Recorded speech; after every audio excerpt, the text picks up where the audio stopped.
Om Swastiastu, Om Awigenam Astu Namasidam, Om Sidirastu Tat Astu Namasaha. Halo Ananda semua, gimana kabarnya hari ini? Semoga kita selalu dilindungi oleh Ida Sang Yang Dewasa, dan semoga juga kita selalu diberikan kesehatan serta keselamatan pada masa pandemi COVID-19 ini. Baiklah Ananda, Ibu akan melanjutkan materi kita hari ini mengenai tentang nilai-nilainya dalam cerita Ramayana. Adapun kompetensi dasar yaitu memahami hakikat dan nilai-nilainya yang terkandung dalam Ramayana. Indikator pencapaian kompetensi itu adalah bentuk-bentuk pelaksanaan yatnya. Adapun tujuan pembelajaran yang kita mau capai pada kesempatan hari ini adalah menjelaskan bentuk-bentuk pelaksanaan yatnya dalam kehidupan sehari-hari. Nah, bentuk pelaksanaan yatnya dalam kehidupan sehari-hari ini dapat dibagi menjadi 3 bagian. Yang pertama adalah berdasarkan waktu pelaksanaan, yang kedua berdasarkan kuantitas yatnya, yang ketiga berdasarkan kualitas yatnya. Yatnya berdasarkan waktu pelaksanaannya dapat dibagi menjadi 3 bagian. Yang pertama adalah nitya yatnya, yang kedua naimitika yatnya, dan yang ketiga insidental yatnya. Yatnya berdasarkan waktu pelaksanaannya. Dari nitya yatnya adalah yatnya yang dilaksanakan rutin setiap hari. Contohnya seperti Trisandya. Ini wajib dilaksanakan setiap hari dalam kurun waktu pada pagi hari, siang, dan sore hari. Tujuannya adalah untuk memohon keselamatan dan kesehatan dari Ida Sang Yang Widiwasa. Dan yang kedua contohnya adalah yatnya sesa. Yatnya sesa ini dipersembahkan kepada Ida Sang Yang Widiwasa dan segala manifestasinya setelah kita selesai memasak. Tujuannya adalah kita mengucapkan rasa syukur kepada Tuhan. Dan contoh nitya yatnya yang ketiga adalah jenana yatnya. Jenana yatnya adalah yatnya yang dilaksanakan setiap hari dengan menuntut ilmu pengetahuan. Itu adalah waktu pelaksanaan dari nitya yatnya. Kemudian yatnya berdasarkan waktu pelaksanaan yang kedua adalah naimitika yatnya. Naimitika yatnya adalah yatnya yang dilaksanakan pada hari-hari tertentu yang sudah terjadwal. Itu contohnya berdasarkan perhitungan wara, pertemuan triwara dan pancawara. Contohnya seperti jatuhnya hari raya Kajeng Kliwon. Pertemuan antara pancawara dan saptawara, contohnya seperti Buddha Wage, Buddha Kliwon, dan Anggara Kasih. Berdasarkan perhitungan wuku, contohnya Galungan, Pagarwesi, Saraswati, dan Kuningan. Dan yang ketiga berdasarkan perhitungan sasih, contohnya Purnama, Tilam, Nyepi, dan Siwalatri. Kemudian yatnya yang berdasarkan insidental yatnya. Insidental yatnya adalah yatnya yang didasarkan atas adanya peristiwa atau kejadian-kejadian yang tidak terjadwal dan dianggap perlu untuk melaksanakan yatnya atau dianggap perlu dibuatkan upacara persembahan. Contohnya seperti ngulapin, memakuh, mecaru, dan nebusin, serta yang lain-lain yang dianggap perlu dalam dibuatkan upacara persembahan.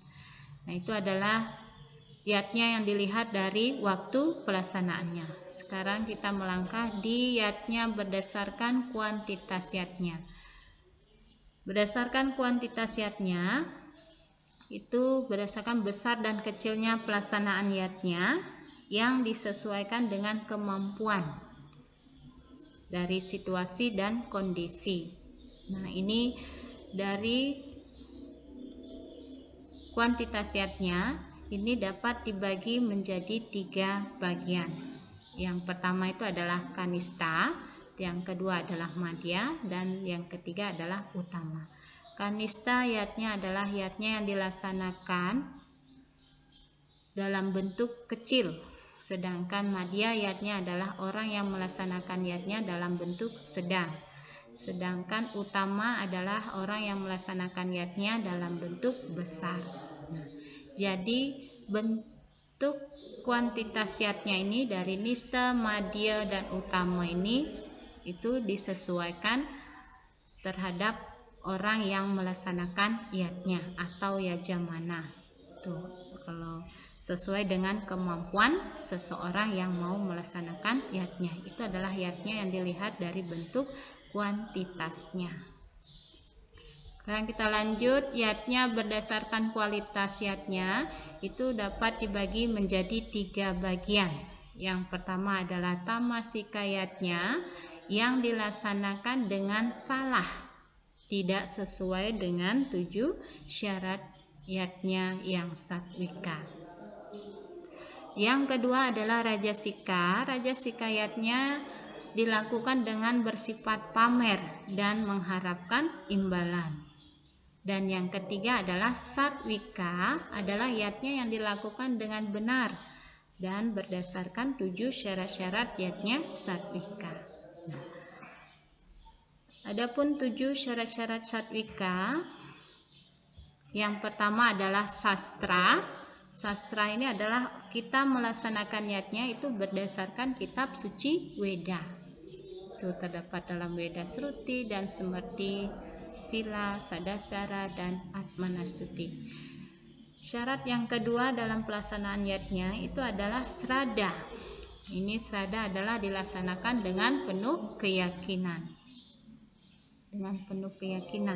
Dan syarat yang ketiga adalah lascarya, dilaksanakan dengan penuh keikhlasan.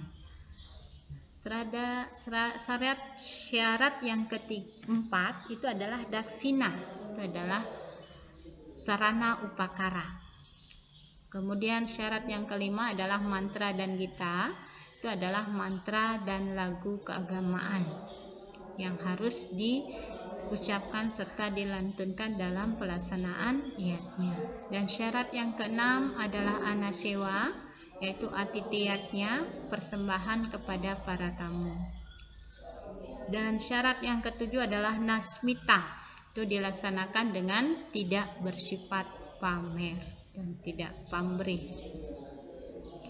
Itulah 7 syarat-syarat yatnya dalam sawitka. Jadi ibu bisa menarik kesimpulan dari bentuk pelaksanaan yatnya itu bukan hanya dalam bentuk upakara dan upacara saja yang dikatakan bentuk pelaksanaan yatnya, tapi bentuk pelaksanaan yatnya itu bisa kita lakukan dalam berpunya, membantu orang tua atau membantu orang lain, belajar, itu juga dikatakan bentuk pelaksanaan yatnya. Jadi intinya bentuk pelaksanaan yatnya itu bukan hanya dalam bentuk persembahan saja, bukan hanya dalam bentuk upakara dan upacara saja, tapi dalam kita melakukan perbuatan sehari-hari pun kalau berdasarkan keikhlasan itu juga dikatakan yatnya. Mungkin sekian dari ibu. Sebelum ibu akhiri, ibu akan kasih tugas untuk kalian kerjakan di rumah. Yang pertama itu adalah jelaskan pentingnya melakukan yatnya sesa, dan yang kedua jelaskan bentuk-bentuk pelaksanaan yatnya. Ini kalian kerja di buku tugas, kemudian dikumpul melalui WA group. Sekian dari ibu. Ibu minta maaf apabila ada kesalahan kata yang ibu ucapkan. Dan ibu akhiri dengan Pramo Santi. Om Santi Santi Santi Om.